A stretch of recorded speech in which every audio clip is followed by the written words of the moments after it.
म्हणजे काय तर वारली पेंटिंग ही एक आपल्या कोकण भागातील जसे की वसई विरार तिकडे पण वारलीचे जे समुदाय आहे ते तिथे राहतात तर ही त्यांची कला आहे. ही आदिवासी लोकांची पेंटिंग्स आहेत. तर ते काय करायचं माहितीये का, जसं की आपण जसे रांगोळी काढताना आपण जो गेरू वापरतो ना तर ते काय करायचे तर त्यांच्या भिंतीवरती ते लावायचे गेरू, ते लोक अप्लाय करायचे. देन त्याच्यावरती ते जे वसई विरार त्या साईडला जास्तीत जास्त भाताची शेती तांदळाची शेती जास्त केली जाते.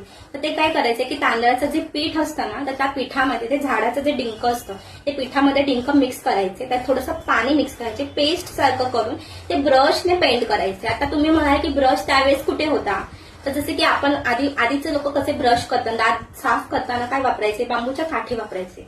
तर ते काय करायचे, बांबूची काठी असते त्याचं पहिलं जे टोक असतं ते चावतात आणि मग तेव्हा ते दात आपले साफ व्हायचे ना. आधीचे लोक तसेच चावून दात साफ करायचे. तर तेव्हा ते कसे काड्या होतात त्याच्या, जसे की समोरच्या साईडने आपण घासले की ते ब्रश सारखं तयार होतं. तर ते काय करायचे, ते त्याच्यामध्ये मिक्स करून घरांना पेंटिंग केलं जायचं.